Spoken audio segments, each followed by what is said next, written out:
What we see here, guys, this was your pivot line. We got the bounce yesterday again. Notice how Bitcoin was up here, got rejected and pushed back. Why did Bitcoin pull back there? Well, basically, you just look at the stock market, right? Stock market opened around the flat line, and then it sold off and closed at the lows. Bitcoin was up, sold off, closed at the lows, right? So that kind of same at-risk asset type behavior was going on.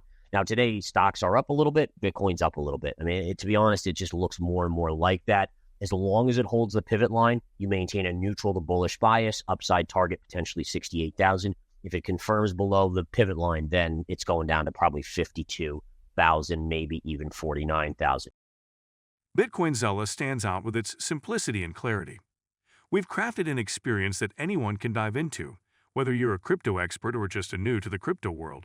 Now, guess who keeps his eye on us? The author of best-selling book Rich Dad, Poor Dad, Robert Kiyosaki. And we want to take this opportunity and thank all the people who trusted us, and we read every comment. And the best part, it's free. Subscribing now means you will get all new information for free. Don't just follow the trends, stay ahead of them. Subscribe to Bitcoin Zella today and enjoy the new edge. In this video, let's discuss these topics and more.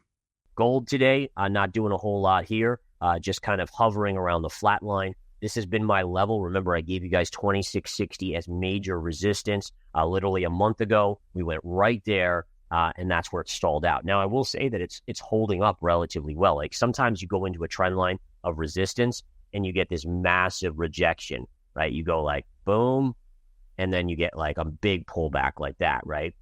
In this situation, we're doing much more like this, which is actually good. It's consolidating and digesting the move right here. Now, it doesn't say we're not going to pull back to 2,500, but what it tells me is that there's eventually going to be more upside. I still think you are due for a pullback to 2,500, a little flush out of the weak hands. But again, there's no guarantees that, eventually, my point is my upside target, my next upside target is 2,710, then even 3,000. And I do think that eventually we get there. Silver, let's take a look at silver here real quick, guys. I still think silver comes back in here. Again, down-sloping trend line, retrace to the scene of the crime. You can see I've annotated this already with arrows. Even last week, I had these same arrows up, and I can just move them over a little bit. So I'm still thinking we come down here, and then your next big move starts, which would be, again, see the wedge pattern? This is classic breakout of a wedge pattern, retrace to the scene of the crime, and kaboom to the upside. And kaboom, by the way, is a technical term. I'm just kidding. All right. Lastly, let's go over oil here, U.S. oil. See what we got on that front. Oil is pulling back a little bit here. I have nibbled on a short on oil, as you guys know, but beautiful pullback today. In fact, we added yesterday in smart money stocks and ETFs. We added to that short position, so we're now find ourselves break even to in the money on that. The great thing about dollar cost averaging, folks, amazing thing about dollar cost averaging. Bitcoin struggles to break past $64,000 as investors shift focus to stocks and cash amid global uncertainty. Despite brief gains, Bitcoin continues to face rejection at the $64,000, $66,000 level, largely driven by global macroeconomic conditions rather than U.S. fiscal concerns. Events like Middle East conflicts and U.S. elections are keeping investors risk-averse, limiting Bitcoin's rally. The DXY index rose to 102.5, reflecting a stronger dollar as investors move away from foreign currencies, further curbing Bitcoin's upside. Bitcoin spot ETF experienced significant outflows since October 1, reducing bullish momentum in the market. The BTC futures annualized premium remains at 8%, signaling balanced demand between bulls and bears, but lacking clear conviction.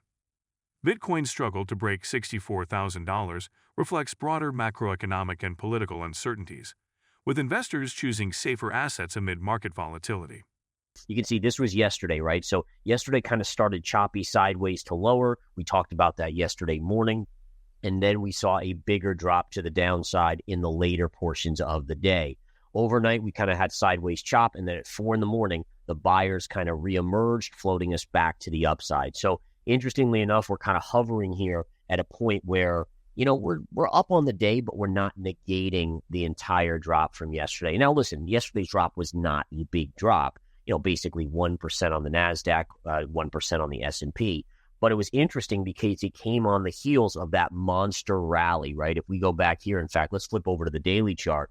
If we look at the daily chart, this was last Friday on the jobs report. So you had the jobs report push up, And what did I tell you guys happened on that move, right? If we go back to the intraday, I want to show you guys this. I'm going to get rid of the pre-market and after-hours trading. But if we go back here, this was so suspect, and I've seen this happen so many times. We're now on the 10-minute chart of the S&P 500. The market opened up on Friday, and for the first hour, it sold off. And look at the time frame. Look at exactly the time frame. You can see it at the bottom of the screen right there. At 10:30 a.m., to the second, to the minute, the market stopped selling. And so what does that tell us? Well, what we know is institutions tend to want to sell early in the day because that's when the volume is the most, right? So they're the ones that are selling and ultimately dumping. But once it gets later, especially on a Friday, the volume dries up. They can't unload the size that makes it worth their time, right? If they're going to only unload 100 shares or 1,000 or even 500,000, it doesn't matter at that point in the day. They do it early in the day when the most retail buying is there. And that's, again, what we have. So if we take a look here, this was Friday. We opened up. We talked about this, right? I've talked about this many, many times about how the narrative has to stay bullish until they exit enough of their positions, right? Until essentially they unload their positions to the retail crowd. And so there's your selling. And then on Friday, what happens the rest of the day? Well, look, from that point on, it was a float higher. And then look, late in the day, there's literally zero institutions because they're already on the weekend, right? They leave early for the weekend. The big boys do. And then look at this right up there. And so it was interesting to see then what we saw on Monday is kind of a reversal of that and a little bit of late day selling. And then obviously we're coming back in with kind of this reemergence, this attempt to reemerge this bullish narrative in the charts. All right. So we are looking at a slightly positive open here. But again, most of the move up from last Friday's jobs report is now null and void based on yesterday's sell-off. Okay. The levels that we're following here on the SPY, number one, this high right here. So this is your highest point. That now becomes your level to beat. If you get above that, the march to 6,000 on the S&P should continue. Like I've said in the past, we're using the last all-time high right here. Right here it fell. This was the August swoon. The big bounce just missed the hitting highs until we broke up here. So this is your previous high. This is your current all-time high. Previous all-time high, current all-time high. So my point being is that on a technical basis, remember we discussed at the beginning of this game plan how adaption is the most important. You have to be ready. If you confirm below this level on the spiders or the S&P 500, right below there, that's where all of a sudden the bias goes heavily to the downside. As long as we're in here, like as long as we're above this previous all-time high, to be honest, neutral to positive bias on the markets. As skeptical as I am about the jobs data being true, and by the way, let's talk jobs data real quick here. Does everyone understand that if you looked at the numbers and you delved into the numbers, that there was a ton of part-time work in there? In fact, full-time continues to decline. Full-time work continues to decline. And the government continues to do or be one of the biggest hiring players out there. So again, you got to take these jobs reports with a grain of salt. And we know the revisions, right? The revisions are plentiful. All right, just going back to the charts here, we know our two levels on the S&P 500 or the spiders here. Again, anything above this level, neutral to bullish. Anything above here, the march to 6,000 continues, and that's pretty much full out bullish. Anything on a daily close with confirmation below this level, and you look to the bearish side. All right. Bitcoin rises 2.3%, reclaiming the $64,000 mark, after Michael Saylor declared Bitcoin is winning on social media. Bitcoin's future remains uncertain, with macroeconomic data and market dynamics influencing its path forward. Morgan analysts are showing optimism as Bitcoin exhibits strong upward trends moving into the fourth quarter. They highlighted October's historically positive returns for the cryptocurrency and suggested this trend could persist. We continue to see the crypto ecosystem being incrementally more sensitive to macro factors, the analysts noted. The U.S. Securities and Exchange Commission, SEC, is raising alarms about the growing risks of cryptocurrency scams and other investment fraud during World Investor Week 2024.